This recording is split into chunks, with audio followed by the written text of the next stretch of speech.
fresh just seeing Gustafsson's result there. Can you just give us your reaction? Yeah, it sucks. We've been now training for 7 weeks together.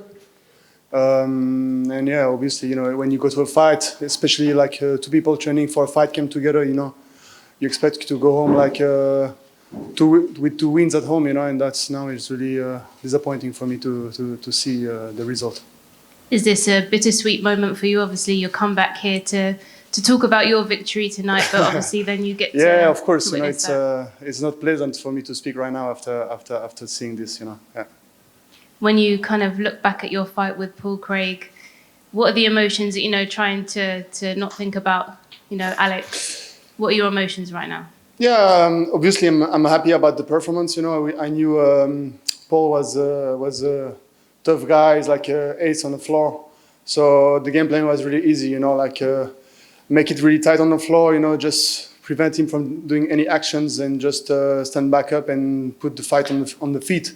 So the game plan was really, really good. I stopped all of his takedown, and obviously, I showed also that I had my strength in every department.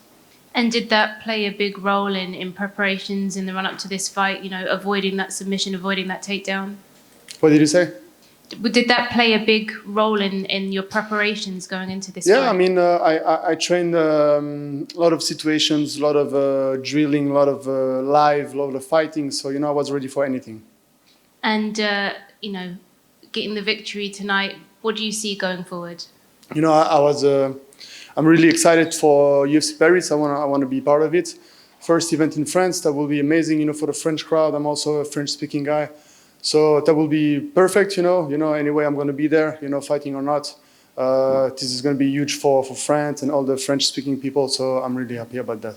Any particular opponent in mind? It's like a lot of people are just taking right now. There is also the fight Santos, Hill. There is a lot of opportunity, maybe now, Krylov as well, But, we'll see what's next. I take anybody. If everybody is taken, I even go,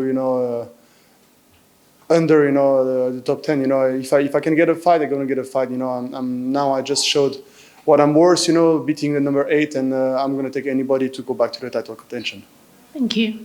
Volkan, this might be a naive question, but were there things going on between you and Paul Craig before the fight? Because even by his standards, he was very intense with you at the weigh-ins. Yeah, because maybe a lot of people don't look at him in his eyes, if somebody look at me in my eyes, I'm not going to give up, He also started, even during the weighing, he just started, behind the curtains, Some mind games from him, just looking me in the eyes, just back and forth a few times, we had to be separated by the security 2-3 times, in the backstage. So, stuff like that, and then, but he played a lot of games, it's camera action, and then he goes, and then when it's fucking fight time, he's just laying on the floor. So, it's whatever, I know the crowd was obviously on his side. Was that ever a factor, getting your energy up while you were out there in the cage and they were very loudly cheering for him? Yeah, actually, there is 2 ways to do it. Use it for you or just being afraid of it. And I used it for myself. And just give me a lot of strength. Anyway, I don't really care because then when it's fight time, it's just me and him. The cage is locked. Nobody else is going to stop the fight unless the referee wants I get my hands raised. Thank you. Volkan, did it frustrate you, like you mentioned there, that there was periods of the fight where Paul was lying on the ground, obviously waiting for the referee to stand him up, and he was staring directly in your eyes, knowing full well that you weren't going to follow him to the ground, and it happened that often. Did it get to the point where it was frustrating for you in there? No, because I stayed sharp, I stayed lucid in the game plan. I just followed the game plan. We established a game plan with the coach. They were always there to yell at me, like to do this, do that, and you have to be lucid enough to listen to them, do your stuff, because you are the fighter, so you have to take opportunity, advantage where you feel, but you need third eyes, somebody that see the big picture and that can remind you not to get too greedy sometimes, especially against somebody like Paul. The greed is going to kill you. You get too greedy with him, then he's going to lock the triangle on you, and that's also why he's playing a little bit hurt sometime on the floor, and then you get too greedy, you go with the ground and pound. You saw Krylov losing like that last time, some other people losing like that. So it wasn't going to happen to me, and I just did my job. But were the points of the fight where you were trying to obviously you're not going to be thinking that deeply, but were there points in the fight where you was trying to figure out if he was actually as hurt as he was displaying? Because like you said, he did do that against Krylov where you think that he's hurt and then he snaps you up in a submission if you follow him to the ground. Yeah, I saw his eyes blinked a few times, like a little bit losing balance, standing, and maybe 2 punches on the floor, like when he was a little bit rocked. But also, you want to be sure like he's really away with him, Otherwise, you don't go forward, because you're gonna get caught inside his leg. So obviously, you need to keep it safe. Hurt him and just go back to your feet and just pick him apart. And finally, you just mentioned some possible opponents there as well. Would what's just happened between Krylov and Gustafsson, would Krylov be right at the top of the pile for you? Yeah, obviously, I didn't like to see that fight. It just happened for me, like to say before, a bittersweet victory for me because I just come here to speak to you guys and then I see this happening. So obviously, it's not as fun.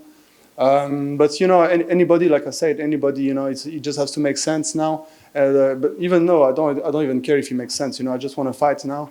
I want to keep going with the fight. I had some trouble finding fights because of the COVID, with the visa issues, and I had to wait for opportunities. Abu Dhabi, outside now. London is back, a full crowd. I'm really happy. The energy was great, inside the arena, like people chanting, cheering, and it's really crazy when you see those British fighters fighting, like Paddy, Molly, and everybody else. Like the crowd is crazy, so it's really cool here. Hey, Volkan, Tim from Sportskeeda here. Just a couple of questions for you. Why are you still wearing the gloves? What's going on? How long I like it. Maybe I'm going to fight one more time. No, I just got off the picture and I just, it's good. I like it. Absolutely, man. And how soon in your mind do you want to get back into the title picture? How soon do you want to get a title shot? The first time I got a title shot, it happened really fast, not even 1 year, 11 months since my signing in the UFC, I was fighting for title. 3 fights and then the title shots. It happened so fast, I didn't even time to enjoy it. And now I had the setbacks, I had the struggle, I had the issues with the, like visas and stuff. Now, it's I really feel it, now I feel the grind, the struggle, now I enjoy it even more, So I enjoy the climb, I enjoy the climb back up, because now you have to earn it with sweat and blood, and this is really what I like. Absolutely. Hey, congratulations on the win tonight, sir. Thank you so much. Yeah, thank you guys. I was happy to speak with you because in the beginning, pre-fights, nobody wanted to speak. You guys speak with Paul, but now I'm happy to be here because I knew I'm gonna enjoy and got the victory. Yes, you did. Thank you guys.